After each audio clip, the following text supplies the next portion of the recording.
अस्सलाम वालेकुम and a very warm welcome. आप देख रहे हैं आज पाकिस्तान। मैं हूं सिद्रा इकबाल। हफ्ते का दूसरा दिन और ट्यूसडे यूजुअली ज़रा मुश्किल और भारी होता है। आपको ये बताते चले कि सितारों की चाल भी थोड़ी उल्टी हुई है, क्योंकि ख़ास तौर पे जुलाई का महीना, जो लोग एस्ट्रोलॉजी में इंटरेस्ट रखते हैं उनको पता होगा कि इस पर 2 नए चांद होंगे। अब यानी इमेजिन हम कर रहे हैं कि शवाल का महीना ख़त्म होगा तो the new lunar month is going to begin. या तो आज रात ये चांद नज़र आएगा या फिर कल। इसके अलावा जो दूसरा न्यू मून होगा वो जी 31 जुलाई को होगा। 5 से ज़्यादा प्लैनेट इस वक्त रेट्रोग्रेड में है। रेट्रोग्रेड से मुराद होती है जब हमें लगता है कि ये सितारे एक्चुअली उल्टे उल्टे चल रहे हैं, जो कि नज़र का धोखा होता है, लेकिन कहते हैं कि इसका असर आपकी ज़िंदगी, आपकी किस्मत और आपके रवैयों पर ज़रूर पड़ता है। इसके अलावा आपको ये भी बताते चलिए सब कुछ तो सितारों और कायनात में हो ही रहा है। इसके अलावा 2 ग्रहण भी रगने वाले हैं जो कि आज भी है।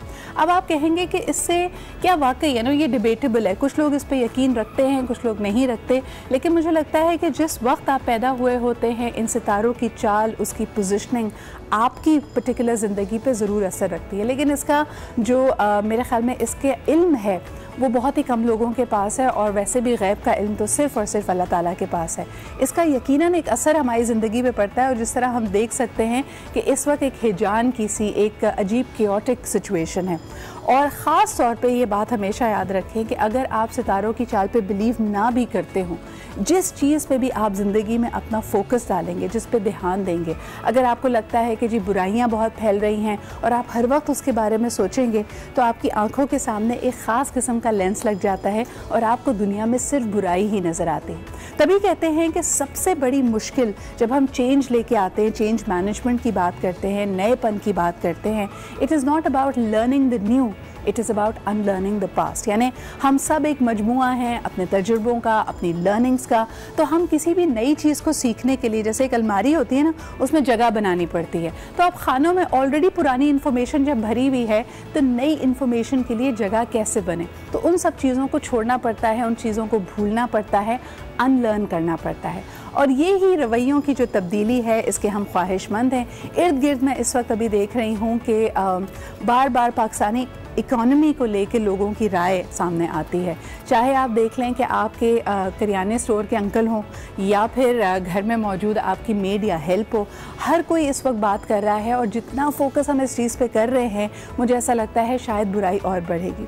लेकिन अगर आप नज़र डालें, लोग इसमें खुशहाल भी हैं। बहुत सारे मेरे अपने दोस्त हैं जिनको मैं जानती हूँ, जिन्होंने नया बिज़नेस शुरू किया है और अल्हम्दुलिल्लाह उनका बिज़नेस बहुत अच्छा चल रहा है। कोई बाज़ार, कोई रेस्टोरेंट, कोई जगह, कोई सुपरमार्केट इस वक्त खाली नहीं मिलेगी। लोग पिंच फील भी कर रहे हैं, लेकिन वो लोग जो अच्छे की उम्मीद करते हैं, जो पॉजिटिव रहते हैं, उनके लिए चीज़ें हमेशा ही अच्छी रहती हैं। लेकिन जनाब कुछ लोग इस वक्त बड़ी मुश्किल में हैं। जिस तरह हमने देखा कि राना मशहूद साहब अमेरिका जा रहे थे और उनको FIA ने ब्लैक लिस्ट की वजह से पकड़ लिया और कहा कि नहीं जी आप मुल्क छोड़ के नहीं जा सकते, और ये काफ़ी एम्बैरेसिंग सिचुएशन थी। अब इसी हवाले से हम ये देखते हैं कि कल की बड़ी खबर ये थी कि ANF की कार्रवाई के बाद राना सनाउल्लाह साहब के व्हीकल से, उनकी गाड़ी से भारी मिकदार में मनशियात मिली हैं। इस पे एक ऑब्वियसली ये तो फॉर्मर मिनिस्टर भी हैं और एक मंजे हुए पॉलिटिशियन हैं, और अचानक उनके बारे में ये खबर आने से एक सियासी हलचल ज़रूर मच गई है। PMLN का इसके बारे में रद्द-ए-अमल आया। सबसे पहले इसके हवाले से जो PML की आला क़यादत है उसके रद्द-ए-अमल के हवाले से आपको एक रिपोर्ट दिखाते हैं। राना सना की गिरफ्तारी के खिलाफ नून लीग की क़यादत का रिएक्शन। शहबाज शरीफ ने गिरफ्तारी को लाकानूनियत कह दिया।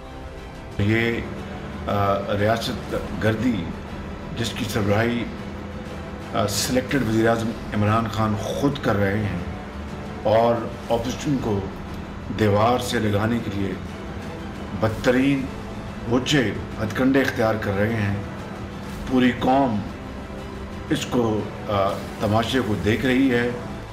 मरियम नवाज ने रद्द-ए-अमल दिया। राना सनाउल्लाह की गिरफ्तारी में बराह रास्त वज़ीर-ए-आज़म का हाथ है। ANF का राना सनाउल्लाह से कोई लेना देना नहीं, इन्हें जुर्रतमंदाना मौक़िफ़ की वजह से गिरफ्तार किया गया।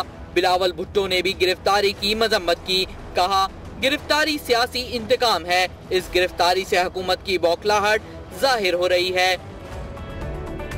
एक अजीब सी बात ये लगती है कि जब भी ऐसी कोई गिरफ्तारी अमल में आती है या इल्ज़ाम ही अगर सामने आता है, अभी आप सिर्फ एक मुल्ज़िम हैं, तो इन दोनों बड़ी जमातों की तरफ से जो आवाज़ें हमें सुनाई देती है वो ये कहती है जी ये सियासी इंतकाम है, और लोग ये सोचने पे मेरे ख्याल में मजबूर हैं। हम आवाम ये जानना चाहती हैं कि क्या आपका जब भी एहतसाब किया जाए, जब भी आपको आपकी कारकर्दगी के हवाले से या आपके रवैये या आपके किसी भी अगर चीज़ के हवाले से अगर आपको पूछगछ की जाए कि क्या ये चीज़ें सही हो रही हैं या नहीं, तो आपको लगता है कि ये सियासी इंतकाम है। ये बात कुछ हज़म नहीं होती कि हर चीज़ अगर आपके सामने क्वेश्चन लाया जाए तो वो एक सियासी इंतकाम बन जाता है।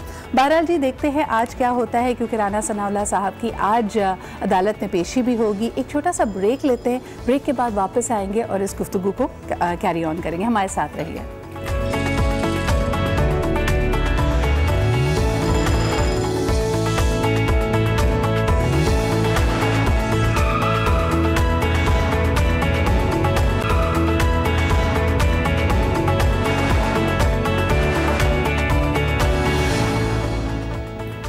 Welcome back. आप देख रहे हैं आज पाकिस्तान, और हमने सोचा कौमी मसाइल के साथ साथ कुछ हमारे ज़ाती मसाइल की तरफ भी चला जाए, यानी स्किन प्रॉब्लम्स। जैसे ही मौसम बदलता है यकीनन हम चाहते हैं हमारी स्किन के रजीम बदल जाए, और ये जो ह्यूमिडिटी गर्मी मौसम की बढ़ गई है उसके बाद जिस तरह स्किन रिएक्ट करती है उस पर ज़रूर बात करें। अक्सर लोग कहते हैं कि अगर हमारी कॉम्बिनेशन या फिर ऑयली स्किन है हमें तो गर्मियों में मॉइस्चराइजिंग की ज़रूरत ही नहीं है, लेकिन इसके अलावा भी जैसा कहते हैं ना सितारों से आगे जहाँ और भी हैं तो प्रॉब्लम्स और भी हैं। मिसाल के तौर पे इस वक्त बहुत सारे लोग कंप्लेन कर रहे हैं गर्मी दानों के हवाले से। मिथ्स अराउंड करते हैं जी आम ज़्यादा खा लिए थे, चॉकलेट ज़्यादा खा ली थी, इस वजह से गर्मी दाने निकल आए, या पानी कम पिया था। आज जानने की कोशिश करते हैं कि एग्जैक्टली आपकी स्किन गर्मियों में इरिटेट क्यों होती है। क्या स्वेटिंग ज़्यादा होती है जो कि बॉडी का एक नेचुरल मैकेनिज़्म है उसको कूल डाउन करने के लिए, या इसकी और वजूहात भी हैं। इसके अलावा जी कुछ क्वेश्चंस काफ़ी अरसे से हमारे पास जमा हो रहे थे। ख़वातीन ने पूछा एडल्ट एक्ने, हमें लगा था ये दानों का कील महासों का जो सिलसिला है वो हम टीन एज में अर्ली एज में पीछे छोड़ आए और अब ज़िंदगी में बहारें हैं, हमेशा स्किन अच्छी रहेगी, लेकिन एडल्ट हुड में और ख़ास तौर पे 30s में जब एक्ने वापस लौट आए तो उसके लिए क्या करना चाहिए। These are the questions we have, and we have just the right person. He's a dermatologist, a skin specialist practicing at the Liaquat national hospital. आज हमारे साथ मौजूद हैं डॉक्टर सैयद जाफर इमाम साहब। अस्सलाम वालेकुम। वालेकुम अस्सलाम, थैंक यू वेरी मच। बहुत बहुत शुक्रिया डॉक्टर साहब आज हमारे साथ मौजूद होने का। जैसे ही मौसम बदलता है, गर्मियाँ आती हैं, आपके पास I am sure influx of patients आने लगते हैं। इसमें कोई शक नहीं है कि जैसे ही गर्मियाँ होती हैं, गर्मियों में कुछ प्रॉब्लम्स हमारे पास ज़्यादा आते हैं, जैसे कि गर्मी दाने हैं, कील महासे हैं, इन्फेक्शंस हैं, लाइक बैक्टीरियल इन्फेक्शन या फंगल इन्फेक्शंस। गर्मी दाने आजकल हम बहुत ज़्यादा देख रहे हैं, इसलिए कि गर्मी में होता है अगर या तो आप बहुत ज़्यादा धूप में रहे हैं और गर्मी में, अच्छा एक चीज़ और भी है, आजकल गर्मी में डेफिनेटली बच्चों की छुट्टियां हैं, ये सब कुछ है, तो लोग पिकनिक पे भी बहुत जा रहे हैं जी। पिकनिक पे जा रहे हैं तो वो दिन भर धूप में रहते हैं, तो आफरीन है वैसे उन लोगों को जो इस गर्मी में सी व्यू जा रहे हैं। आप हमसे पूछें, हमें तो पेशेंट्स आके रोज़ बताते डॉक्टर साहब we have a program to go on Sunday और सैटरडे, तो लोग तो मतलब जाते ही हैं। लेकिन फिर होता ये है कि अगर आप बहुत ज़्यादा धूप में रहते हैं तो क्या होता है एक्सेसिव स्वेटिंग होता है, स्पेशली जो हमारा कराची में ये है कि मौसम ह्यूमिड भी है साथ में, तो when you sweat a lot तो उससे क्या होता है कि जो स्वेट ग्लैंड्स हैं वो बंद हो जाते हैं, क्लॉग हो जाते हैं डर्ट की वजह से, और फिर वो उसकी वजह से फिर क्या होता है कि when they come back from, अगर ज़्यादा देर धूप में रहने से वापस जब आते हैं तो आपको रैश अपीयर होता है, दाने हो जाते हैं छोटे छोटे, उनमें खारिश शुरू हो जाती है, उनमें इचिंग शुरू हो जाती है। अच्छा, गर्मी दानों के भी डॉक्टर साहब sorry to cut you there कई किस्में हैं। एक तो वो जिसको हम उर्दू में पित्त कहते थे कि छोटे छोटे दाने पूरी स्किन को कवर कर ले, वो तो अक्सर हमने देखा है कि एक हीट का रिएक्शन है। कुछ लोगों को बाकी मोटे मोटे दाने हो जाते हैं, तो इनमें क्या डिफरेंस हम देखते हैं? एक्चुअली ऐसा होता है कि बाज़ दफ़ा उनमें फिर इन्फेक्शंस भी हो जाते हैं, क्योंकि गर्मियाँ हैं तो गर्मियों में क्या होता है कि पसीने के साथ या स्वेट के साथ बैक्टीरिया भी अंदर चला जाता है और उनसे फिर इन्फेक्शंस भी हो जाते हैं। लेकिन गर्मी दाने ज़्यादातर पूरे almost you can see on your neck, बाजू, सीने पे, कमर पे बहुत ज़्यादा, और बिल्कुल एक रैश सा अपीयर हुआ होता है, रेड सा, और उसमें बहुत खारिश होती है या प्रोराइटिस होता है। अच्छा डॉक्टर साहब, हीट रैश क्या होता है? अक्सर हम आजकल बहुत सारी दवाइयाँ, क्रीम्स मार्केट में देख रहे हैं जो कहते हैं जी पूरी फैमिली के लिए है फॉर द हीट रैश। बचपन में कभी सुना नहीं था, ये क्या चीज़ है? हीट रैश में देखिए बेसिकली वो यही है कि प्रिकली हीट या गर्मी दाने ही होते हैं, आप गर्मी में रहे हैं तो आपको बर्निंग सेंसेशन सी आने लगती है, एंड तो इसको हम हीट रैश कहेंगे। और गर्मी में आप ज़्यादा रहे हैं तो उसकी वजह से बर्निंग शुरू हो गई है, रेडनेस शुरू हो गई है, दाने हो गए हैं। बच्चे बहुत बेचैन होते हैं, इसका बेस्ट आप क्या रेमेडी लोगों को देना चाहेंगे कि वो घर में क्या चीज़ इस्तेमाल, प्रिकली हीट पाउडर का या क्रीम का इस्तेमाल करें? देखिए, सबसे पहले तो ये है कि अगर गर्मी है तो हमें क्या क्या चीज़ें करनी। एक तो ये कि आपके कपड़े बहुत हल्के वाले होने चाहिए। इवन हमें लोगों को ये बताना पड़ता है कि गर्मियों में कौन से रंग पहनने हैं। You don't have to wear a dark colour, क्योंकि डार्क कलर जो होता है वो सन रेज को एब्जॉर्ब करते हैं। Absolutely. और जो लाइट कलर्स होते हैं, और कपड़े ब्रीदेबल होने चाहिए, मतलब पतले बारीक कपड़े हों, जिसमें हल्के ऑर्गेनिक कपड़े मटेरियल्स हों। जैसे अगर आप लॉन और कॉटन लेते हैं तो ये नेचुरल फाइबर्स हैं इससे, लेकिन जिस कपड़े में पॉलिएस्टर मिला हुआ है वो ब्रीदिंग को मुश्किल बनाता है। यहाँ ये खास तौर पे उन खवातीन के लिए कहना चाहेंगे जो अबाया पहनती हैं, हिजाब पहनती हैं, आपका अबाए का मटेरियल बड़ा इंपॉर्टेंट है। आमतौर पर उसमें पॉलिएस्टर होता है, सो दे बिकम। और स्कार्फ जब लिया जाता है, क्योंकि स्कार्फ भी अगेन आपकी गर्दन पे आपके ये फ्रंट एरिया को कवर कर रहा है, और जितनी दफ़ा वो अब्रेजन होती है स्किन के साथ वो इरिटेट होने के चांसेस हैं। बिल्कुल ऐसे ही होता है। तो एक तो ये कि कपड़े बहुत ब्रीदेबल पहनने हैं, plus use plenty of water. उसके अलावा ये कि आप अगर रैश हो गया है बहुत ज़्यादा तो उसमें फिर ये है कि either you can use lotions. Lotion apply करना ज़्यादा बेहतर होता है कंपेयर टू पाउडर भी कर सकते, लेकिन ज़्यादा नहीं होना चाहिए। और इट शुड बी, मतलब डर्मेटोलॉजिस्ट रिकमेंडेड हो लोशंस भी।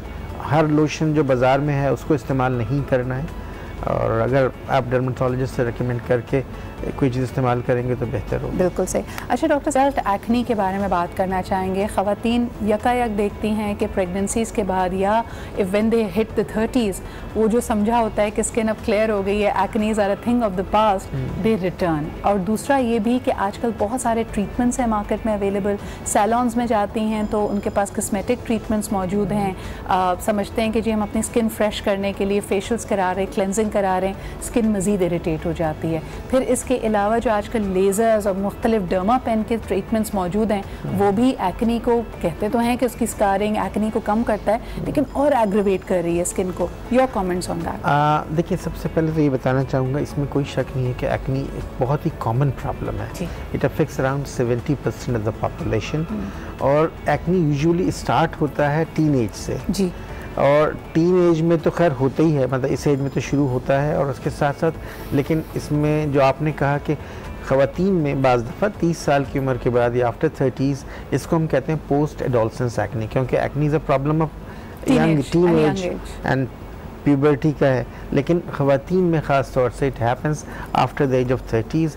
और उसकी ख़ास बात ये होती है कि some time they are associated with their periods, उनके जी बिल्कुल प्री मेंस्ट्रुअली ज़्यादा हो जाते हैं, एंड आफ्टर पीरियड्स वो बेहतर हो जाते हैं। और दाने तो उनके वैसे ही होते हैं, लेकिन ख़ास तौर से ज़्यादातर चिन पे या जॉ लाइन पे दाने ज़्यादा होते हैं उसमें। और डेफिनेटली ये ज़्यादातर उन पेशेंट्स के लिए ज़्यादा प्रॉब्लमेटिक होता है जो वर्किंग है। हमारे यहाँ आजकल बहुत ख़वातीन वर्किंग हैं, so they have a lot of issues when they have had this problem during their अगर आप जॉब कर रहे हैं एंड यू गॉट एक्सपोजर भी आपका ज़्यादा है, काम भी आपका ज़्यादा है। अच्छा डॉक्टर साहब, ये एडल्ट एक्नी कभी कभार it also does it lead to, यानी ये कॉज बनती है या हैंड इन हैंड जाता है, पिगमेंटेशन भी होने लगती है? देखिए, एक्नी की कॉम्प्लिकेशन ही यही है, दो चीज़ें हो सकती है एक्नी में, या तो ये पिगमेंटेशन होती है या फिर स्कार्स बनते हैं। उसमें हम पेशेंट्स को हमेशा ये बताते हैं कि please do not touch your face. अच्छा। लेकिन मोस्ट ऑफ द टाइम क्या होता है कि हमारे जो पेशेंट्स हैं, जैसे अगर कोई ऑब्सेशन ही हो जाती है वो एक उनको ही। तो उनकी मदर हमें बताती हैं कि डॉक्टर साहब ये आईने के सामने खड़ी हो जाती हैं और एक एक करके अपने दाने निकालती हैं। हम हालांकि बहुत ही समझाने की कोशिश करते हैं कि आपको दाने निकालने से कोई फ़ायदा नहीं होगा, इंस्टेड और स्कार बन जाएगा उस जगह पे डेफिनेटली। सो ये दो कॉम्प्लिकेशन एक्नी से ज़रूर ज़्यादातर होती हैं कि उसके अंदर स्कार्स बनते हैं और पिगमेंटेशन। और क्योंकि हम लोगों की स्किन ज़्यादातर पिगमेंटेशन की प्रोन होती है ज़्यादा, अगर हमें कोई चोट भी लग जाए आप देखेंगे वहाँ पे निशान बन जाता है और बहुत अरसा लेता है उसको जी, उसको सही होने में टाइम लगता है।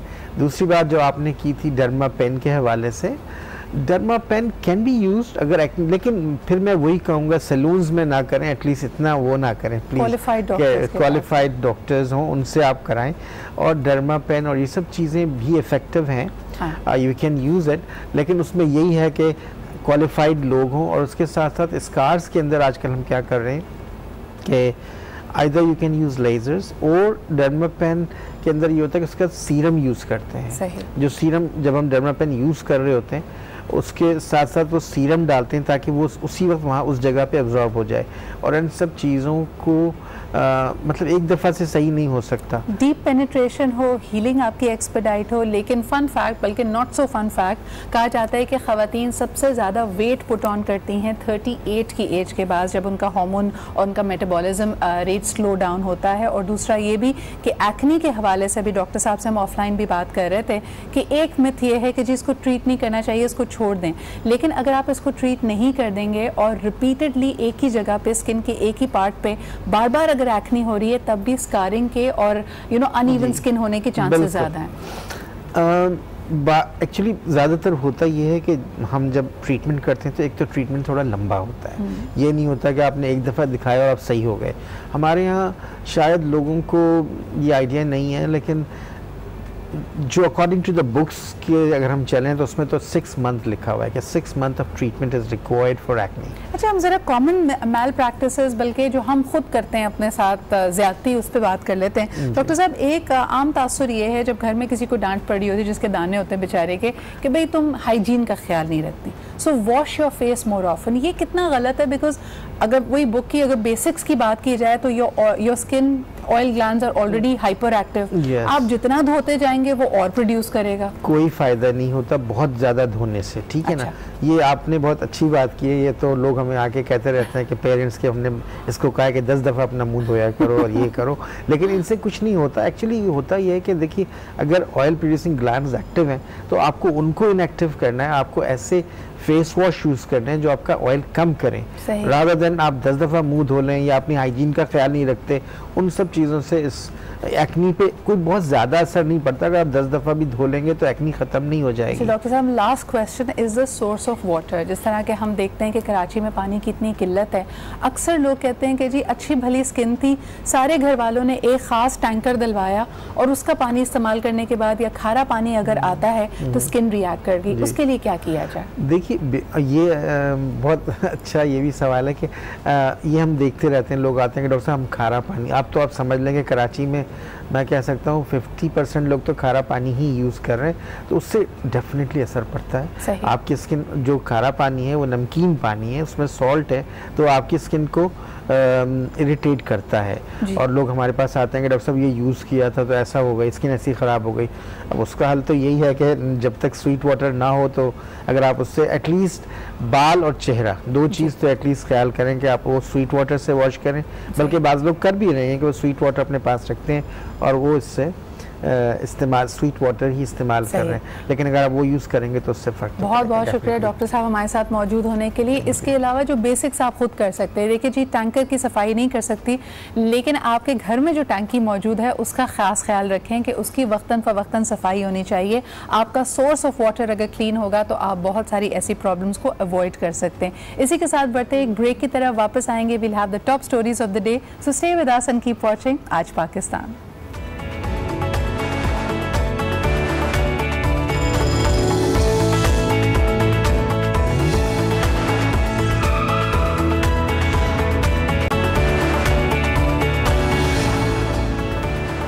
And welcome back after the break. जनाब, स्किन की लेटेस्ट जो हमारे मसाइल हैं मौसम गर्मा की वजह से उनको डिस्कस करने के बाद अब बढ़ते हैं गर्मा गर्म खबरों की तरफ। लेट्स फाइंड आउट व्हाट्स आज इन फोकस। जी जनाब, आप देख रहे हैं कि अवाम अपने अज़ाइम और अपने ख्वाबों को चेस करने में लगी हुई है, लेकिन साथ ही साथ जो मुल्की मामलात हैं, जो पॉलिसी मैटर्स हैं, उसमें भी हम तब्दीली और तनाव देख रहे हैं।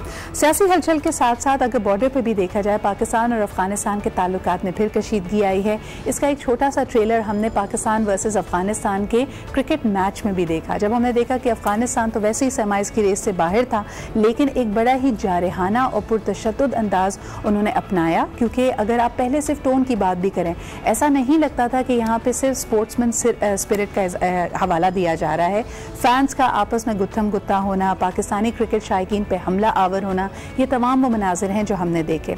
इसी हवाले से बात करने के लिए और खुसूसन पाक अफगानिस्तान ताल्लुकात पे बात करने के लिए हमारे साथ मौजूद हैं सीनियर सहाफ़ी जनाब सलीम साफ़ी साहब और ब्रिगेडियर हारिस नवाज साहब भी, जो कि दिफाई तज्ज़ियाकार हैं। अस्सलाम वालेकुम सलीम साहब, सबसे पहले अगर गुफ्तगू का आगाज़ आपसे करूँ, ये जो कशीदगी हमने देखी पाकिस्तान वर्सेस अफगानिस्तान मैच में, और फिर शायकीन क्रिकेट और ख़ास तौर पे अफगान शायकीन क्रिकेट जिस तरह हमला आवर हुए पाकिस्तानी शायकीन पे, क्या कहेंगे आप, ये किस तरफ इशारा कर रहा है?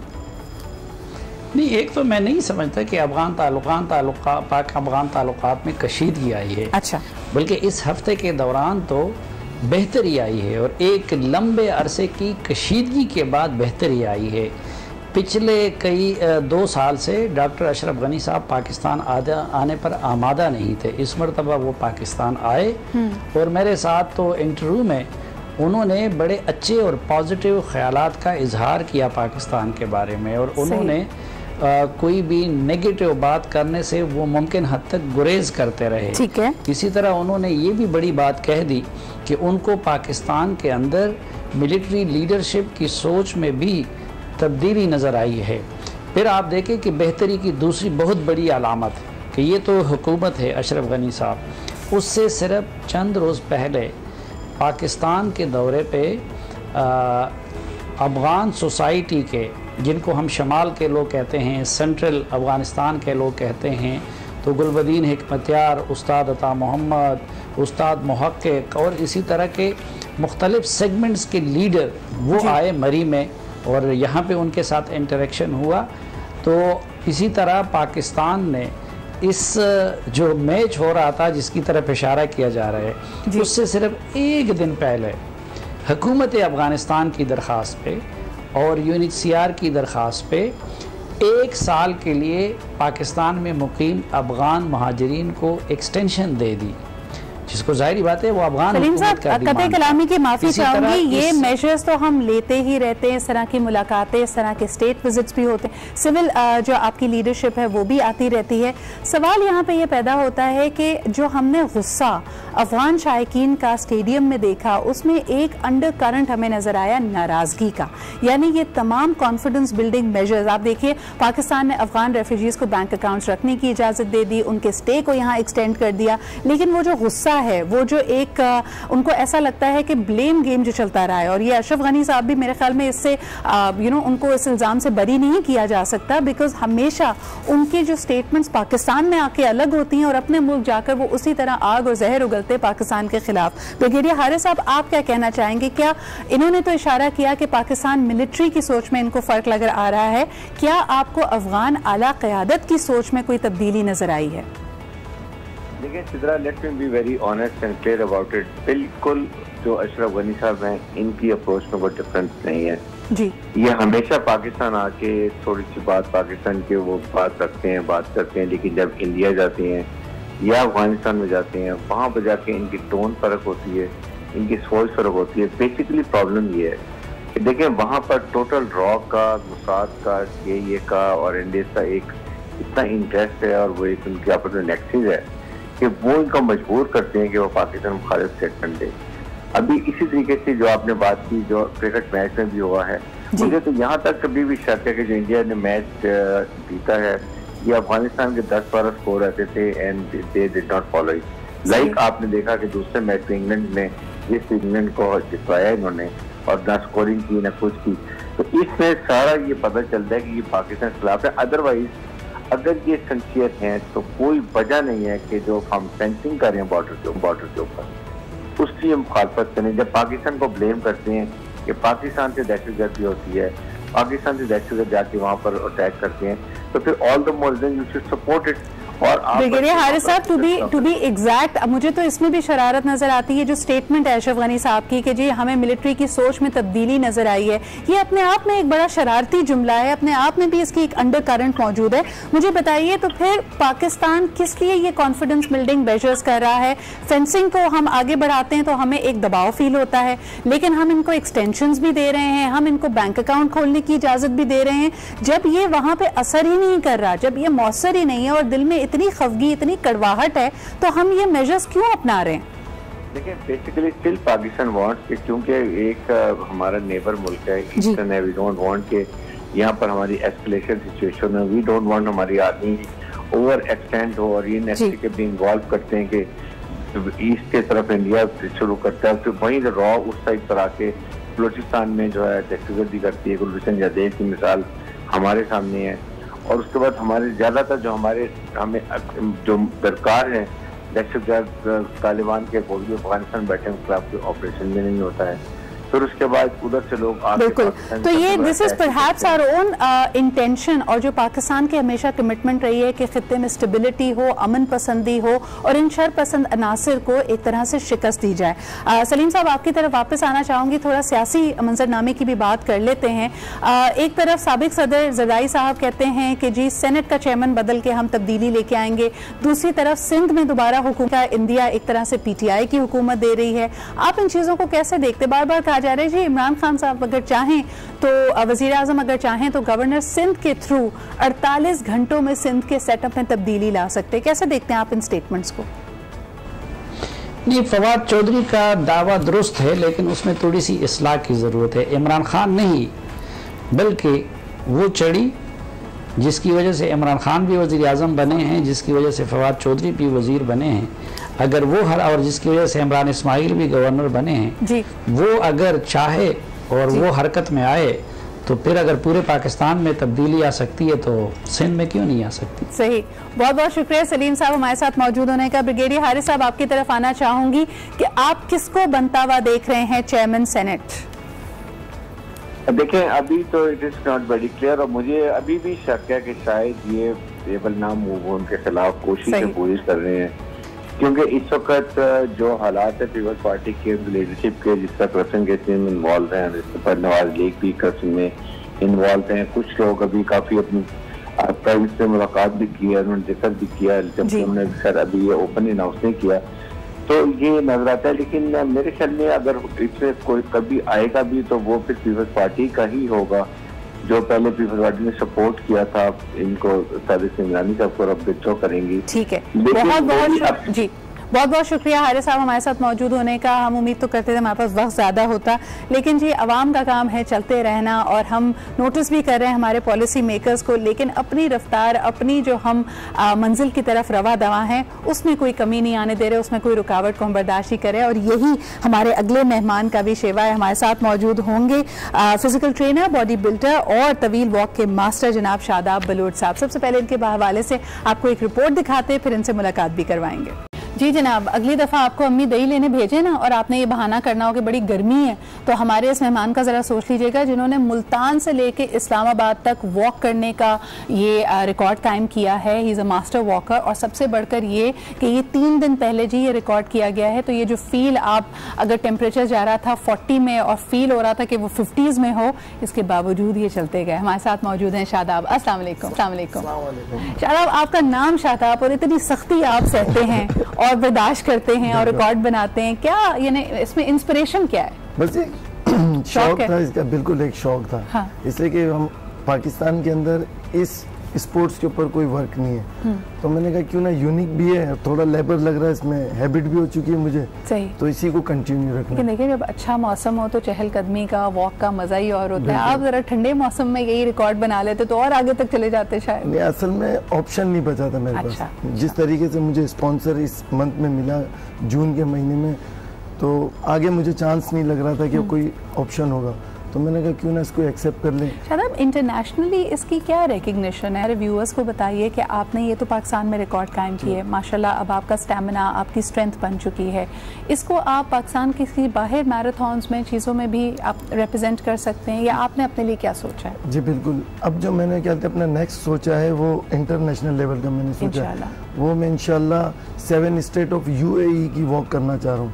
वो भी यूनिक है, सके दुबई में UAE में इस तरीके की वॉक कभी नहीं हुई है। हाँ। तो मैं 6 डेज में 7 स्टेट ऑफ UAE करूँगा इंशाल्लाह नेक्स्ट, और फिर कनाडा के लिए भी मैं सोच रहा हूँ उधर भी मैं अप्लाई करूँ, सके वहाँ टोरंटो में मैराथन बहुत होता है, तो ये जितने भी मेन बड़े बड़े रिकॉर्ड्स हैं वो कनाडा के पास हैं, तो इंशाल्लाह ताला से नेक्स्ट टाइम। ठंडा मुल्क है, वहाँ पे तो लोग वॉक कर सकते हैं ना।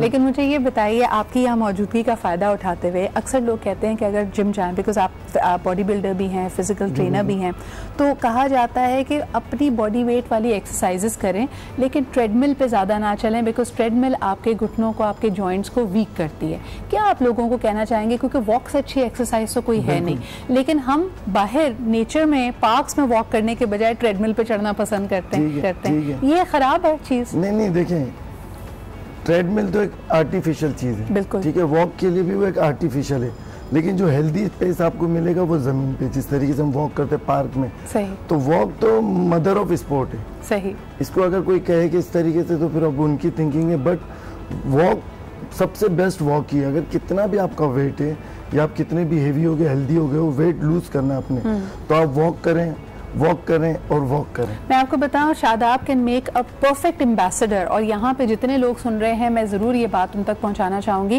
कि देखें, अगर आप रिवायती तौर पे भी देखें, हमारे मुल्क में लोगों के कद काट अच्छे होते थे, सेहत अच्छी होती थी, क्योंकि हम वॉक करते थे। अभी भी आप देही इलाकों में चले जाएं, लोग फसलों पे, ज़मीनों पे वॉक करते हैं। ऑन द अदर हैंड, जो हमारी शहरी ज़िंदगी का निज़ाम है, ये बात मैंने पहले भी आपको बताई थी कि सिर्फ कराची जैसे शहर की अगर बात करें, पब्लिक स्पेसेस हमारे पास नहीं है, पेडेस्ट्रियन रूट्स हमारे पास नहीं है, फुटपाथ हमने नहीं बनाए हुए।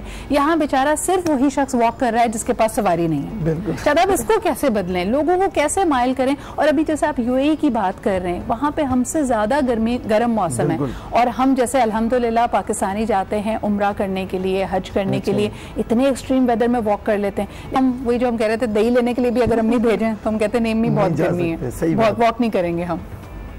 बस अभी यही है कि इंशाअल्लाह ताला टेम्परेचर तो वहाँ का बिल्कुल डिफरेंट है हमारे मुल्क से, वहाँ की वेदर, वहाँ की हर चीज़, लेकिन अब इरादा किया है कि इंटरनेशनल लेवल पे पाकिस्तान का सब जिलाली परचम उठाना है। आप यूथ को कैसे इनकरेज करेंगे कि भाई हेल्थ के लिए भी अच्छा है, गाड़ियों का पीछा छोड़ो, मोटर बाइक्स को छोड़ो, जरा अपने कदमों को चलाओ? बस चल चल के एक दिन तो कहते हो नहीं, मैसेज चला ही जाएगा कि क्यों चल रहे हैं शादाब, इसलिए कि वो कहते एक मिसरा है ना, अकेले चले थे राह मंजिल में, लोग मिलते गए, कारवां बनता चला गया। शादाब, क्या कहेंगे जब आपने अल्हम्दुलिल्लाह ये अब जो रिकॉर्ड कायम किया है मुल्तान से लेके इस्लामाबाद का, पाकिस्तान में बहुत सारे मसाइल हैं, लोग चैलेंजेस की बात करते हैं, कौन सा एक इशू है जो आपके दिल के बहुत करीब है, और ये अपना जो रिकॉर्ड है, ये जो अपनी जुस्तजू और पैशन है, आप उस कॉज को डेडिकेट करना चाहेंगे? असल में जो हम यहाँ अपने सिंध में बैठ के सुनते हैं कि हम पंजाब की बुराई करते हैं, पंजाब वाले सिंध की बुराई करते, बट जब हम रास्ते में थे ना, तो इतनी मोहब्बतें मिल रही थी पंजाब में, हमें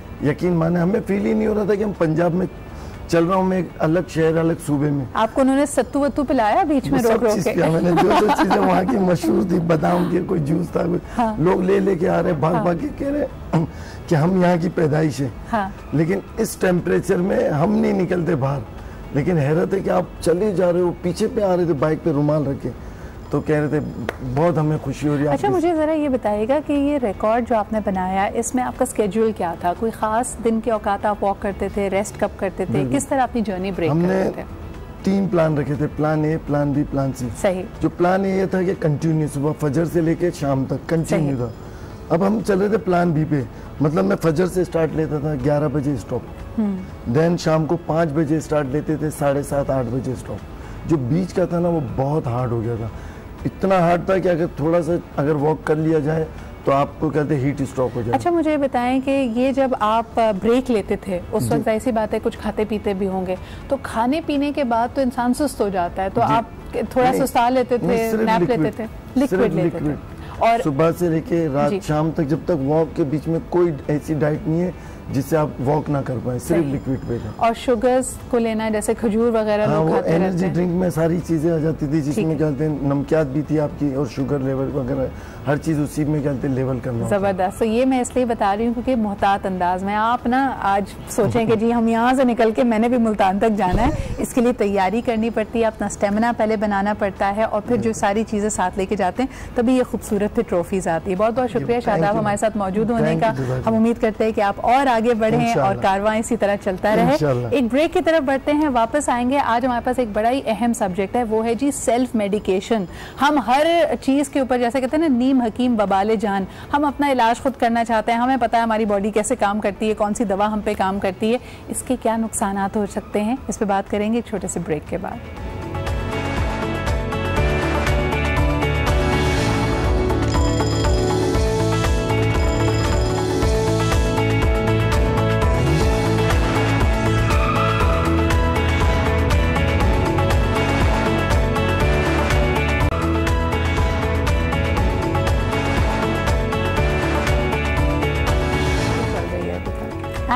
वेलकम बैक। आप देख रहे हैं आज पाकिस्तान। बड़ा ही अहम इशू, मैंने ब्रेक पे जाने से पहले आपसे कहा था, नीम हकीम वबाले जान।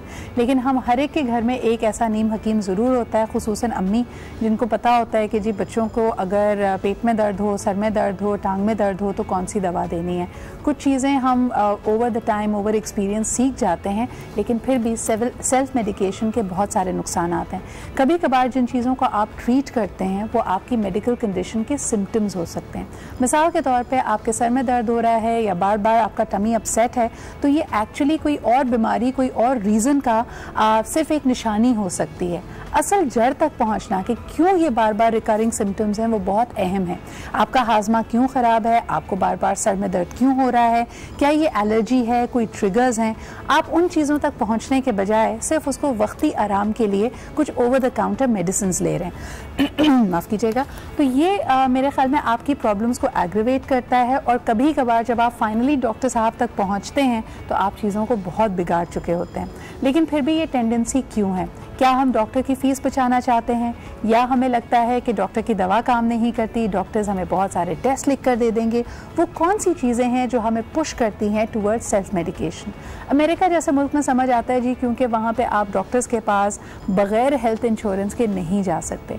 लेकिन पाकिस्तान में भी क्या यही हमारा पिंचिंग पॉइंट, यही हमारा पेन पॉइंट है? ओवरडोजिंग, गलत दवाई, गलत डोजेज की दवाई, ये तमाम वो प्रॉब्लम्स हैं जो सेल्फ मेडिकेशन की वजह से आते हैं। अब सबसे पहले एक्सप्लोर करने की कोशिश करेंगे कि क्या वजूहात हैं जिसकी वजह से लोग प्रेफर करते हैं कि डॉक्टर के बजाय केमिस्ट से या खुद ही जाकर कोई दवा ले ली जाए। क्या इसकी वजह यह है कि डॉक्टर्स का अपॉइंटमेंट नहीं मिलता, उनकी अवेलेबिलिटी, उनका एक्सेस नहीं है, या वो बहुत ज़्यादा टेस्ट लिख कर देखते हैं? कौन सी चीज़ है जो लोग अवॉइड कर रहे हैं? ये सबसे पहला सवाल होगा मेरे पैनल के लिए। आइए सबसे पहले आपको इनसे इंट्रोड्यूस करती हूँ। सबसे पहले जी हमारे साथ मौजूद है ईदा अमीन, आप हेड ऑफ फैमिली मेडिसिन हैं at the Liaquat national hospital. बहुत बहुत शुक्रिया मौजूद होने का। आप ही के साथ तशरीफ रखती हैं of course doctor Sidra Javed, माहिर नफ्सियात हैं। तो ज़रा इसका नफ्सियाती पहलू कि हम क्या एम्पावर्ड फील करते हैं कि जी हमें किसी डॉक्टर की ज़रूरत नहीं है, हम खुद ही अपना इलाज कर लेंगे, क्या वजह रहती है, इनसे जानेंगे। बहुत बहुत शुक्रिया सिद्रा यहाँ पे मौजूद होने का।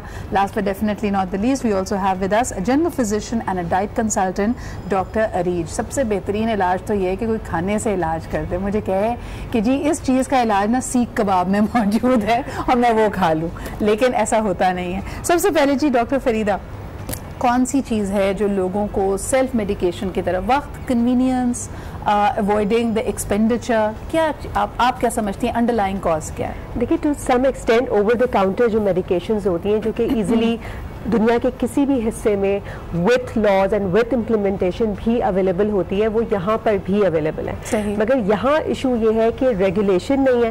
तो ओवर द काउंटर मेडिकेशंस के अलावा वो मेडिकेशंस भी रेडिली अवेलेबल है किसी के लिए भी जो कि आपको नुकसान पहुँचा सकती है या जिसका डिसीजन आप खुद नहीं ले सकते हैं। तो जब लोग जाते हैं और एक मेडिकल स्टोर वाले को, जो कि फार्मासिस्ट भी नहीं होता, I would say 90% of the times किसी का लाइसेंस लेकर और उन्होंने अपना दुकान खोला हुआ होता है और एक बहुत ही आम सा आदमी आपको कोई भी मेडिकेशन उठा के दे देता है। सो आपको पता ही नहीं है, क्योंकि एक जनरली भी तो लोग अनएजुकेटेड है, लोगों को नहीं अंदाजा है, तो वो आप मेडिसिन लेते हैं और सोचते हैं कि इसको पता है, ये एक्सपीरियंस है, कौन डॉक्टर के पास जाए, पैसे देने पड़ेंगे, फिर पता नहीं डॉक्टर एक इतना लंबा नुस्खा लेके जो है वो दे देगा। और घर में एक शख्स जरूर ऐसा होता है कि अगर आप डॉक्टर के पास चले जाएं और वो नुस्खा लिख कर दे तो कहा देखा जाने की क्या जरूरत थी, मैंने भी तो यही कहा था, मैंने तो यही कहा था, यही तुम 2 पैराडॉल खा लो, ये कफ सिरप ले लो and you will be fine. तो ये ऑफ कोर्स चीज़ है। अरीज, आप क्या कहेंगी कि जब हम लोगों को देखते हैं, ये जो रुझान है हमारे यहाँ के ओवर द काउंटर ले लिया या डॉक्टर के पास जाना नहीं है, इसकी आप क्या वजह देखती हैं? लोग टाइम बहुत ज़्यादा मेरे ख्याल में सर्फ होता है कि जाएँ, वेटिंग में बैठे हैं डॉक्टर से मिलें। सर, मैंने जो अपनी प्रैक्टिस में देखा है ना, एक तो ये कि जनरली थोड़ा सा trust level that can be due to bad experience, या वैसे ही एक जनरली हम कुछ लोग अपने आप को बहुत ज़्यादा स्मार्ट समझते हैं कि डॉक्टर से ज़्यादा स्मार्ट हैं।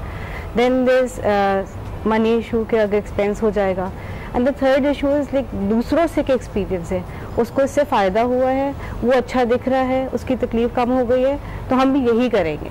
अपने सिम्टम्स या अपनी कंडीशन या अपनी जो भी अंडरलाइंग इशू है उसको नहीं देखते, बस दूसरों से इम्प्रेस होकर कि हम दूसरे आगे कितनी बड़ी है, क्योंकि हमारे ही मुल्क में, क्योंकि हम कहते थे कि भाई लोग लिटरेट नहीं हैं, एक बहुत बड़ी आबादी है। एक ज़माने में हम गोलियों को भी इस तरह शेर के निशान वाली गोली, तलवार के निशान वाली गोली कहते थे। अब आप देखिए कि बच्चा ख़ास तौर पर शहरी ज़िंदगी में अगर हम देखते हैं, कई दवाइयों के नाम पता होते हैं, एंड यू नॉट टॉकिंग कि जी सर दर्द की गोली आप बाकायदा नाम से लेके डिमांड करते हैं, तो इवन देने वाले को ये लगता है कि या तो किसी ने प्रिस्क्राइब किया होगा या आपको पता ही होगा। ये चेंज कैसे आया है? देखिए, ये तो रिसर्च आप इंटरनेट पे जाएं, आपको डोज के साथ सारी चीज़ें, जैसे आप टू आस्क बच्चा है, अडल्ट है, क्या है, उसमें डोज भी मिल जाती है सारी। और लेकिन बात वही होती है ना, डॉक्टर हम लोग जब बनते हैं पूरे प्रोसीजर से गुजरते हैं, हम डायग्नोसिस निकालते हैं, तो सिम्टम्स आप कितनी सारी चीज़ों में फिट कर सकते हैं। तो जो उसके फाइनल डायग्नोसिस हैं या दो चीज़ें अगर हमने डॉक्टर ने डिसाइड किया, तो उस जो कवर करेगी हम वो मेडिसिन लिख के देंगे। अब क्या होता है ये कि एक तो अडेप्टेशन हो जाती है, जब ओवर द काउंटर वो इसी तरह की मेडिसिन लेते रहते हैं, और फिर अल्टीमेटली जब डॉक्टर के पास जाते हैं ना, फिर डॉक्टर की मेडिसिन भी असर नहीं करती। बिल्कुल, क्योंकि आपकी बॉडी में आप अपनी इम्यूनिटी को तबाह कर चुके होते हैं। ये कई आपने मूवीज़ में भी देखा होगा, कुछ लोग अगर बहुत ज़्यादा वाइटामिन्स खाते हैं, सप्लीमेंट्स खाते हैं, आप अपनी बॉडी को इतना स्ट्रॉन्ग कर लेते हैं कि फिर आप पे नॉर्मल दवाइयाँ असर नहीं करती। या इसी तरह अगर देखा जाए, डॉक्टर के पास जाके इंसिस्ट करके कहना कि नहीं जी मेरा फ्लू तो जी एंटीबायोटिक से ही सही होता है, आप ये एंटीबायोटिक प्रिस्क्राइब कर दें। ये वो तमाम चीज़ें हैं जिससे आप अपनी बॉडी को ख़राब करते हैं। सिद्रा, आपकी तरफ आना चाहूँगी, जो एक इशारा दिया अरीज ने, ट्रस्ट डेफिसिट। आपके मॉलेज के साथ तो आपका सबसे ज़्यादा एतबार का रिश्ता होना चाहिए। क्या वजह है कि हमारे यहाँ सर्टन क्वार्टर्स में हम समझते हैं जी डॉक्टर होगा, खामखा ऑपरेशन सजेस्ट करेगा, खामखा टेस्ट लिख के देगा। ये जो खामखा का एक कॉन्सेप्ट है हमारे जहन में, ये कहाँ से आया है? अच्छा, सबसे पहले तो मैं ये बात करूँगी कि हमारे रिसर्च मेडिकेशन में एक टर्म यूज़ होता है कि एडहेरेंस टू मेडिकल एडवाइस, ठीक है, कि जब पेशेंट जो है वो एडवाइस को सही से फुलफिल कर रहा है कि नहीं कर पा रहा। अब फॉर एग्जांपल डॉक्टर पेशेंट से कहे कि आपको ये दवाई 3 महीने तक लेनी है, वो सबसे पहले वो देखेगा कि अगर ये दवाई से, लोगों ने यूजुअली ये एसोसिएशन बनाई होती है दवाई का दर्द से, अगर दर्द खत्म हो गया तो दवाई भी लेना छोड़ देंगे।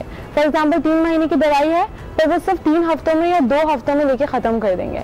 अगर बोला कि पॉजिटिव आपको इसके साथ में आउटलुक अपनाना है कि आपको अच्छा खाना है, वेजिटेबल्स खाने हैं, 2 दिन हैं, लेकिन मुराकन ग़िज़ाएं उसी तरह चल रही हैं। फिर अगर बोला जाए कि सर्टेन हैबिट्स को आपने छोड़ना है, जैसे ड्रिंकिंग, सिगरेट, यूजुअली हम इतनी बड़ी मिसाल देखते हैं कि सिगरेट की वजह से आपके लिवर का कितना बड़ा प्रॉब्लम होता है। जब तक आप मेडिकेशंस पे हैं तो ठीक है, वैसे जैसे मेडिकेशन से आप बाहर आए, आप थोड़ा सा भी बेटर फील करते हैं, you start smoking. It's a very important point कि एडहेरेंस टू द नुस्खा, कि जी जो आपको कहा गया उसको कितना फॉलो करते हैं। हम समझते हैं जो दवाई है ना वो जादुई दवाई है, ये अंदर जाएगी सारे प्रॉब्लम्स हल कर देगी, लेकिन वो जो कहा था कि खाने से 2 घंटे पहले ले लेना, ये इसको खाने के बाद खाना भी खाना है, खाना किस तरह का खाना है, कम तेल, कम चीनी, कम नमक, वो हमने नहीं सुनना। डॉक्टर फरीदा क्या कहेंगी, ये जो हम सारा का सारा बेचारा बोझ गोली पे डाल देते कि तुमने अंदर जाके एक मिरेकल करना है, वो कितना गलत है? आई थिंक मुझे लगता है कि it's fault on the part of doctors as well, क्योंकि मैं समझती हूँ कि डॉक्टर्स जनरली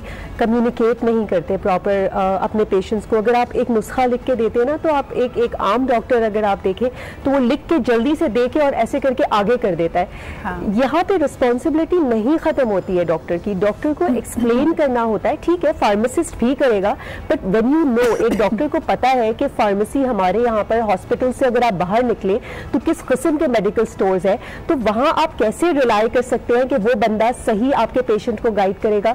तो आपको खुद गाइड करना चाहिए पेशेंट को कि किस तरीके से जो है वो आप चाहते हैं कि ये दवा ले। मैंने खुद देखा है इस तरह के हॉस्पिटल्स में जहाँ 100 पेशेंट्स एक साथ देखे जाते हैं, या गवर्नमेंट सेटअप्स में या जीपी प्रैक्टिसेस में जो कि गलियों पे खुली हुई है, कि पेशेंट को जो है वो एक डर्मेटोलॉजी, मतलब एक आपके स्किन पे लगाने की दवाई दी जाती है और उसको बताया नहीं जाता, वो नेक्स्ट टाइम आकर कहता है डॉक्टर साहब मैंने पूरी पी ली, यू नो। सो और इतना प्रॉब्लम है, वैसे इतने बिजी होते हैं और उनकी वेटिंग एरिया में इतने पेशेंट्स वेट कर रहे होते हैं, वो कहते नुस्खा लिखते हैं और कहते हैं जी बाहर जो मेरा असिस्टेंट बैठा है वो आपको एक्सप्लेन करेगा कि किस तरह इस्तेमाल करना है। You are absolutely right. फिर नीली पीली गोलियां छोटे छोटे उसमें दे देना, और पेशेंट ये भी नहीं पूछते, हमारे इतने मतलब मासूम पेशेंट पेशेंट से कि वो पूछते भी नहीं है कि कौन सी गोलियां इसमें आपने क्या डाल के दिया, ये राइट है पेशेंट का। दे शुड नो कि दे शुड बी आस्किंग कि भाई आप ये क्या दे रहे हैं मुझे। वैसे एक आपस की बात है, ऑन अ लाइटर नोट, तमाम डॉक्टर्स की ना खत्ताती की प्रैक्टिस करानी चाहिए क्योंकि अक्सर वो नुस्खा ऐसी हैंड राइटिंग में लिख के देते हैं, केमिस्ट भी बेचारा उसको देखता रहता है ये डॉक्टर साहब ने लिखा क्या है, आपको नाम गलती से लेके दिया था ताकि मुझे कुछ अंदाजा हो कि ये कौन सी कैबिनेट में पाई जाएगी ये दवाई। डॉक्टर फरीदा, ये आपके साथ कभी हुआ है कि मरीज ने कहा डॉक्टर साहब लिखा क्या है? मेरे साथ थोड़ा सा कम होता है क्योंकि मैं पेशेंट को जरा एक्सप्लेन भी कर देती हूँ और मैं अक्सर ब्लॉक लेटर्स में लिखती हूँ ताकि किसी भी किस्म का, क्योंकि ये बहुत बड़े मेडिकल एरर्स हो सकते हैं इसके अंदर के दो दवाइयाँ जो कि साउंड लाइक होती है, एक जैसे स्पेलिंग्स होते हैं, उसमें अगर गड़बड़ हो जाए तो it could create a havoc.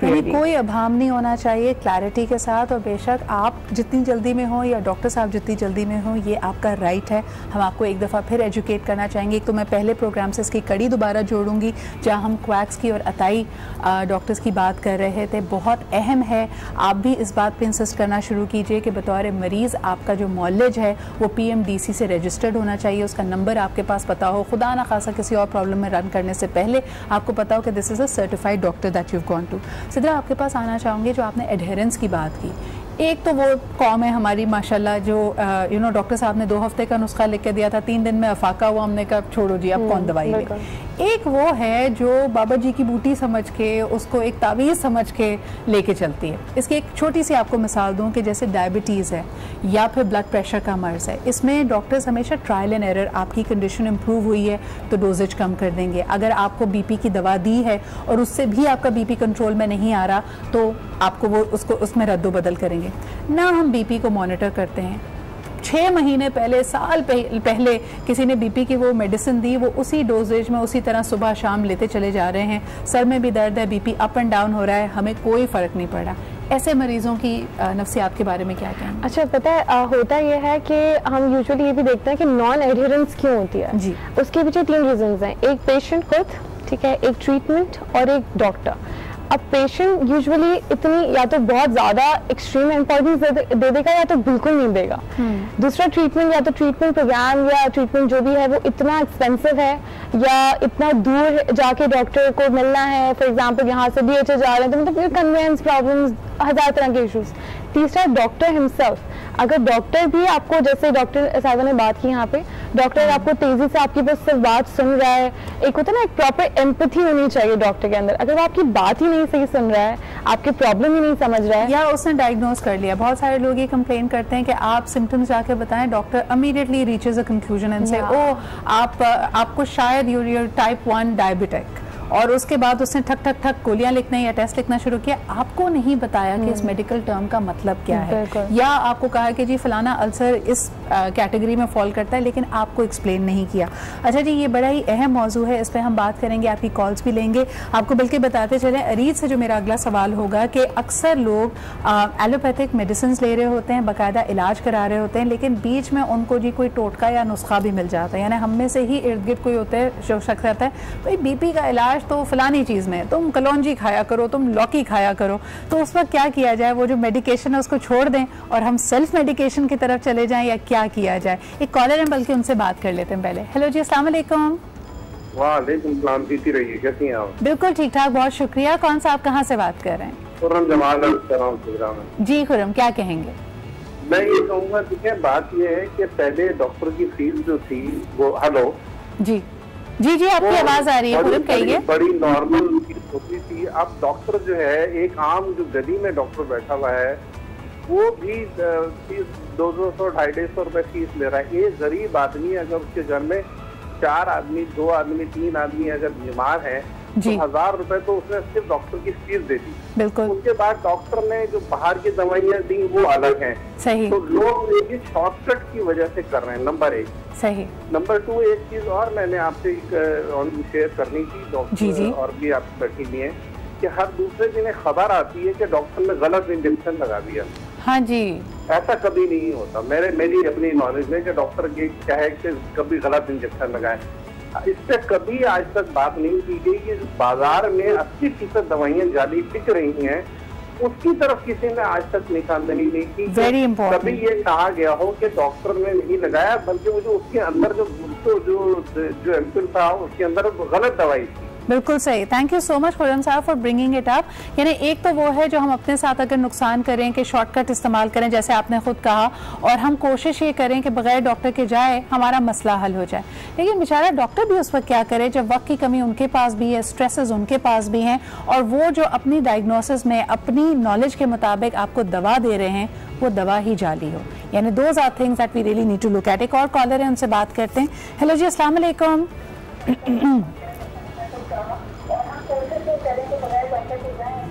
आपकी आवाज़ बहुत हल्की आ रही है, दोबारा ट्राई करते हैं आपसे कनेक्ट करना, लेकिन क्योंकि अभी ब्रेक में टाइम है। अरीज क्या कहेंगी? बल्कि वो कह रहे हैं ब्रेक ले लें, ब्रेक के बाद वापस आएंगे जी। कि दवा के अलावा जो कहा जाता है शिफा सर्टन ग़िज़ा में है, उस वक्त क्या किया जाए? दवाई को रोक दिया जाए या ग़िज़ा को साथ सप्लीमेंट करें?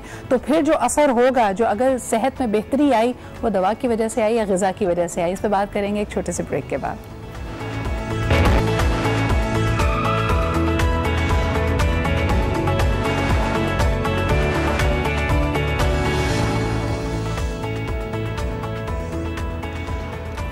जी जनाब, बात कर रहे हैं हम सेल्फ मेडिकेशन की, और यहाँ पे एक बड़े इंटरेस्टिंग जंक्शन पे हैं, दवा या फिर ग़िज़ा। कई बीमारियों का हल लोग कहते हैं कि जी सेल्फ मेडिकेशन आप ऐसे कीजिए कि कोई एलोपैथिक, कोई होम्योपैथिक, कोई जड़ी बूटी का इस्तेमाल नहीं, बल्कि ग़िज़ा से कीजिए। तो क्या उस पॉइंट पे आपको डॉक्टर की दी हुई मेडिसिन को बंद कर देना चाहिए, या how do we take it forward? Doctor Areej.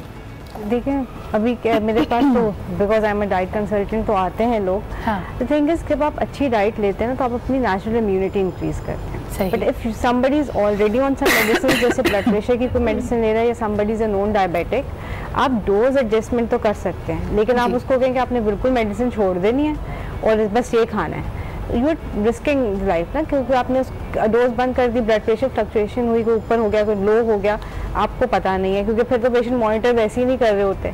आप डाइट के साथ उसकी डोज मैनेजमेंट कर सकते हैं। You can put them on a healthy lifestyle कि आप ये खाएंगे तो आप अपनी लाइफ एक्सपेक्टेंसी या अपनी लाइफ जो क्वालिटी ऑफ लाइफ है, बड़ा इंपॉर्टेंट स्टेप होता है फॉर एनी प्रोसीजर। यानी हम एक दफ़ा, मुझे याद है, हम शो करते थे लेसिक के बारे में, द लेज़र ट्रीटमेंट फॉर अगर आप शॉर्ट साइटेड हैं उसको ट्रीट करने के लिए। क्या आपको पता है कि ऐसा कोई भी ट्रीटमेंट कराने से पहले आपकी अपनी जो कंडीशन है कि क्या आप ये ट्रीटमेंट, ये सर्जरी, ये जो भी उसका तरीका है, उसको आप सह भी सकते हैं कि आपकी बॉडी उसके लिए कंड्यूसिव है या नहीं, ये बाकायदा एक स्टेप होता है। जैसे लेजर के केस में उसको कहा जाता है कि आंख की टोपोग्राफी कराई जाएगी कि क्या आपके साथ ये लेजर ट्रीटमेंट किया जा सकता है या नहीं। सेल्फ मेडिकेशन में वो भी आती है चीज़ जो हम ऑफ द लाइन, और इसमें तमाम खवातीन थोड़ी सी गिल्टी हैं, क्योंकि हमें डाइट का पता चलता है। कोई हमें कह दे कि जी साइन पेपर इस्तेमाल करो पानी के साथ, या सुबह सुबह एप्पल साइडर विनेगर पानी में डाल के पी लो और आपका वजन घट जाएगा, and we do not even say कि हम अगेन सिम्टम क्या है, क्या किसी हार्मोनल डिसबैलेंस की वजह से वजन बढ़ रहा है, मेटाबॉलिज्म स्लो हो रहा है, या मेरा लाइफस्टाइल अनहेल्दी है। ये भी तो सेल्फ मेडिकेशन में आता है ना डॉक्टर फरीदा। और ऐसी कोई भी दवाई जो कि आपको खाए पिए, डाइट कंट्रोल किए बगैर या एक्सरसाइज किए बगैर आपका वेट लॉस करवा रही है, पूरी दुनिया में ऐसी कोई दवाई इजाद नहीं हुई है। और सस्टेन्ड वेट लॉस जो कि चलता रहे, ऐसा नहीं हो सकता है। यूजुअली ये जो 10-15 दिन में आपके वेट लॉस होते हैं ना, दवाइयों से आप कोई भी जाके कहते हैं हमें वजन कम करने की दवा दें, और कभी जो आम होम्योपैथ के नाम पर या हकीम के नाम पर प्रैक्टिस कर रहे होते हैं, जो कि एक्चुअली जो है वो कोई उनके पास डिग्री भी नहीं होती है, वो आपको ऐसी दवाएं देते हैं जो आपके पानी से, आपके बॉडी से वाटर को जो है वो एक्सक्रीट आउट कर देती है, क्योंकि 80% of your body is water. अगर आप कोई इस तरह की डायूरेटिक स्टेज, जिससे यूरिन आपको ज्यादा है और आप बहुत ज्यादा जो है वो पानी एक्सक्रीट आउट करें, तो यकीनन आपका वेट सडनली लॉस हो जाएगा। But that puts a strain on your organs, हाँ जी बिल्कुल। और आप सोच नहीं पाते, न्यूट्रिएंट्स भी तो साथ साथ निकल रहे हैं बॉडी से, सिर्फ पानी का इंखला नहीं हो रहा, आपके जो इलेक्ट्रोलाइट्स हैं, आपकी जो नमकियात हैं, वो भी बॉडी में कम हो रही है। कॉलर हमारे साथ है, उनसे बात करते हैं। हेलो जी, अस्सलाम वालेकुम। जी वालेकुम सलाम, अब्दुल वहाब बात कर रहा हूँ इस्लामाबाद से। कैसी हैं आप? मैं बिल्कुल ठीक ठाक। क्या कहना चाहेंगे हमारे आज के मौजू? पहले तो मैं आपके शो की, आपकी प्रेजेंटेशन की और मौजू की तारीफ करना चाहूँगा। बहुत शुक्रिया, थैंक यू सो मच। कहना चाहूँगा कितना अच्छा हो अगर आप ये सेल्फ मेडिकेशन की उर्दू तर्जुमा भी साथ में मेंशन कर दें जी जी, क्योंकि ऑलमोस्ट 70 से 80% आबादी के सर से गुजर जाएगा कि किस टॉपिक पे गुफ्तगू हो रही है। नहीं, बहुत बिल्कुल आपने सही कहा। हमने एक रिपोर्ट भी चलाई थी जिसमें हमने बताया कि बगैर मौलज के नुस्खे के उनसे बाकायदा चेकअप किए बगैर और अपना टेस्ट कराए बगैर जो हम खुद ही अपने आप को रेकमेंड कर लेते हैं कि जी हम फलानी दवा खाएंगे और अपना इलाज खुद करने की जो खुद ही बहुत बुलंद हो जाती है ना, ये वो वाला सेल्फ मेडिकेशन है। जी बताइए। आपने असल में बिल्कुल बजा इरशाद फरमाया, लेकिन जमीनी हक़ायक़ का तज़किया करना थोड़ा जरूरी होगा। जी जी, देखिए, लोग उसी वक्त सही तर्ज़ ज़िंदगी इख्तियार करते हैं जब उनको हम सहूलियात सही तरीके से मुहैया करें। असल मसला ये है, आप जिस हॉस्पिटल में चले जाएं पाकिस्तान के, इतनी लंबी लंबी कतारें हैं कि प्राइवेट जहाँ पे 2-2 हज़ार रुपए फीस है, वहाँ लोगों को 2-2 घंटे डॉक्टर का इंतजार करना पड़ता है। और बिलीव करें, जब आप डॉक्टर के सामने जाते हैं, आपके लिए उसके पास पूरी बात सुनने के लिए 2 मिनट भी नहीं होते। बिल्कुल सही कह रहे हैं आप। आज से 20 साल पहले गवर्नमेंट डॉक्टर्स के बारे में कहते थे कि आप जाके मुंह खोलें, अभी आपने बीमारी बयान ना की हो, और वो नुस्खा लिख चुका होता था। आजकल वही चीज प्राइवेट डॉक्टर्स पे आ गई है। तो लोग जब ये देखते हैं कि भाई उसने मेरी बात सुने बगैर ही पहले चंद अल्फाज पे कि मुझे नजला है या जुकाम है, दवाई लिख देनी है, तो क्यों ना मैं खुद वही दवाई खुद दे लूं, क्योंकि डॉक्टर ने भी ये लिखा है। सही, बिल्कुल सही कह रहे हैं वाब साहब। ये ज़मीनी हक़ायक़ बिल्कुल आपने बजा फरमाया कि जो हमारा डॉक्टर टू पेशेंट रेशो है वो बहुत ख़राब है। आबादी बहुत बड़ी है, आपको कम डॉक्टर्स मैसर हैं, इसकी वजह से इंतज़ार तो करना पड़ता है। लेकिन जो कहने का मकसद है, और अक्सर मैं आपके पेन पॉइंट से बिल्कुल अग्री करती हूँ कि अगर आपके साथ एक छोटा बच्चा है जो बीमार है या कोई बुज़ुर्ग हैं, तो वो पेन पॉइंट उस वक्त बहुत बढ़ जाता है कि भाई 2 घंटे यहाँ पर बैठना, डॉक्टर का इंतज़ार ये करना। लेकिन फिर भी आप इस बात को भी मेरे ख्याल में अहम जानिए कि आप अपनी ज़िंदगी के साथ ना खेलें। हम शॉर्टकट अपनाने के चक्कर में कभी कभार अपना ज़्यादा नुकसान कर लेते हैं। That is the only thing we want to make people aware of. लेकिन जी ज़रा आगे बढ़ाते हैं गुफ्तगू को। अरीज, क्या कहेंगी? एक बड़ा इंटरेस्टिंग चीज़ हमें यहाँ पे ये लग रही है जो इन्होंने कहा कि वक्त, हम अपने लिए अगर वक्त नहीं निकाल पा रहे तो ये वक्त जा किधर रहा है हमारा? वक्त जो है ना, बस वो इधर, इसके लिए एक तो वेस्टेज हो रहा है। ठीक है, ट्रैफिक में अगर कोई घर से मरीज निकला है तो वो पहले ट्रैफिक में फंसेगा, फिर वो हॉस्पिटल पहुंचेगा।